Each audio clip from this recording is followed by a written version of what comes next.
Hello बच्चों, हमारा प्रश्न है अगर y बराबर 1/3 एक्स क्यूब तथा x बराबर 2t² है तो dy/dt का मान निकालें। इसके उत्तर कुछ इस प्रकार हैं।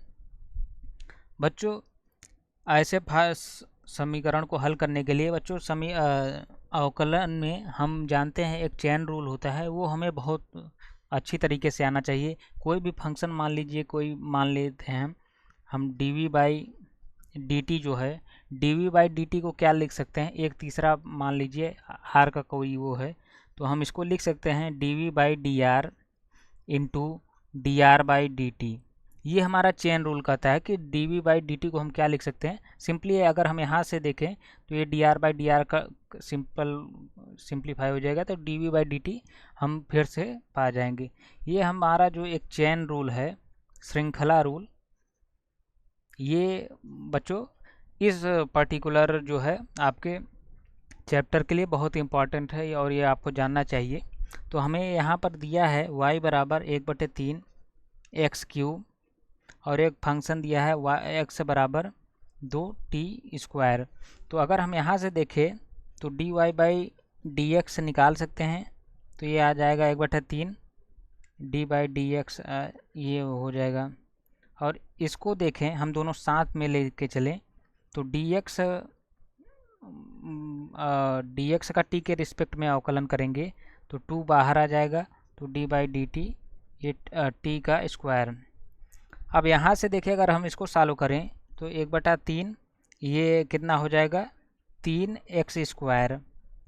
अब इसको देख लें तो ये होगा 2 और ये t² का t के सापेक्ष करेंगे तो 2t, यानी ये हो गया आपका 4t और यहाँ से ये कट गया तो x² आ गया ये पूरा।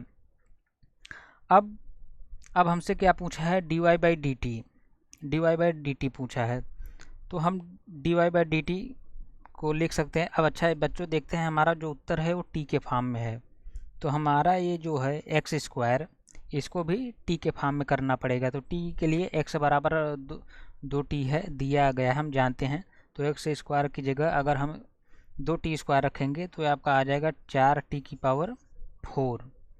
ये हम अब तक कितना साल कर चुके हैं। अब आइए हम आते हैं फाइनल पर अपने। dy/dt हमसे पूछा है, तो अब dy/dt को हम क्या लिख सकते हैं।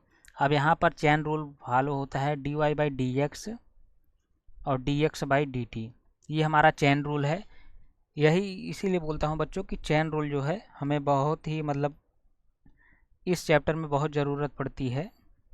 अब यहाँ से हम dy/dt का मान निकाल लेंगे। अब चूँकि हमने dy/dx का मान निकाला है और हमें मालूम है ये कितना है, 4t⁴ गुणित dx/dt, यहाँ से हमने निकाला है dx/dt और इसका मान आया है 4t। अगर हम इसको सॉल्व करें तो ये आपका होगा 16t⁵, यानी इसका जो उत्तर होगा 16t⁵। Option D correct answer है। Thank you.